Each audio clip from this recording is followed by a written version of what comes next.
अस्सलाम वालेकुम viewers, welcome to इलाज online. I hope you all will be fine. आज हम बात करेंगे पाइल्स पर। बवासीर किस वजह से होती है, बवासीर के ऐसे कौन से फैक्टर्स होते हैं जिसकी वजह से बवासीर हो जाती है, बवासीर के ऐसे कौन से सिम्टम्स होते हैं जिसको रिकवर करना बहुत ही ज़रूरी होता है।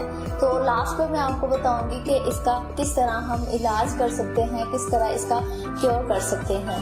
जी, तो मैं आपको बताती चलूँ कि बेसिकली बवासीर क्या होती है। होता क्या है कि हमारी खून की नालियाँ वक्त के साथ साथ फूल जाती हैं। जैसे जैसे वक्त गुजरता है खून की नालियाँ फूल जाती हैं। इसके बहुत सारे फैक्टर्स होते हैं जिसकी वजह से ये बीमारी की तरफ माइल हो जाती हैं, तो इसे नाम दिया जाता है बवासीर का। व्यूअर्स, बवासीर के अनलिमिटेड काजेज हो सकते हैं, जैसे कि जो पेशेंट कॉन्स्टिपेशन में बहुत ज्यादा मुब्तला रहता है, यानी कि जिन मरीजों को कब्ज का बहुत ज्यादा मसला रहता है उनको भी बवासीर हो सकती है। और ऐसे लोग जो ज्यादातर मसालादार चीजें खाते हैं, गर्म चीजें खाती हैं, उनको बवासीर का बहुत ज्यादा मसला मसाइल दरपेश होता है। व्यूअर्स, डाइट में पानी की कमी की वजह से और फाइबर की कमी की वजह से भी बवासीर हो जाती है।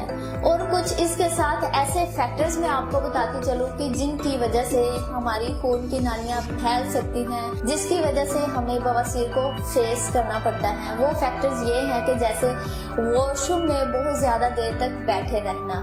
इसके साथ ही साथ मैं आपको बताती चलूं कि आप कोई ऐसा काम करते हैं जिसमें वेट लिफ्टिंग यानी वजन उठाना वगैरह शामिल हो, तब भी बवासीर का मसला बन सकता है।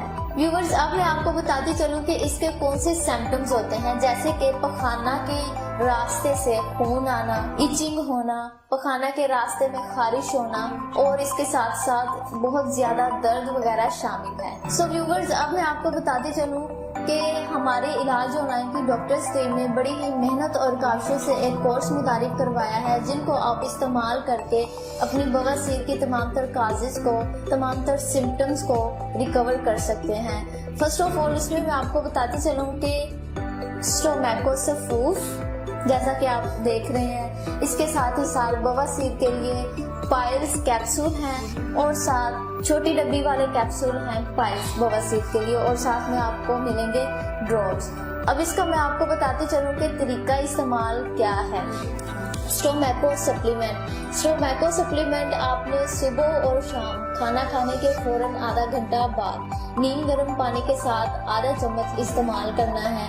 इसके साथ ही साथ मैं आपको बताती चलूं कि बवासीर के जो स्पेशल कैप्सूल हैं वो आपने भी उसी तरह सुबह और शाम खाना खाने के आधा घंटा बाद नीम गर्म पानी के साथ इस्तेमाल करना है।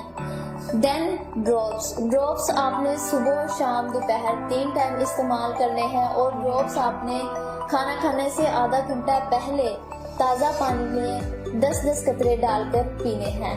अब रह गई छोटी डब्बी वाली कैप्सूल। छोटी डब्बी वाली कैप्सूल का इस्तेमाल थोड़ा सा डिफरेंट है। ये आपने करना है कि इन पूरी चीज़ों को एक साइड पे रख देना है, और फर्स्ट ऑफ ऑल आपने इस्तेमाल करनी है छोटी डब्बी वाले कैप्सूल। ये किस तरह इस्तेमाल करने हैं? सुबह खाली मैदा 2 कैप्सूल आपने इस्तेमाल करने हैं नीम गर्म पानी के साथ। पहले ये वाली डब्बी इस्तेमाल करें, उसके बाद आपने ये वाला कोर्स स्टार्ट कर देना है। सो ऐसे पेशेंट जो बवासीर की वजह से बहुत ही ज्यादा परेशान है, वो हमारे दिए गए स्क्रीन पे नंबर्स पर फौरन राब्ता करें और ये कोर्स बड़ी ही मुनासिब कीमत में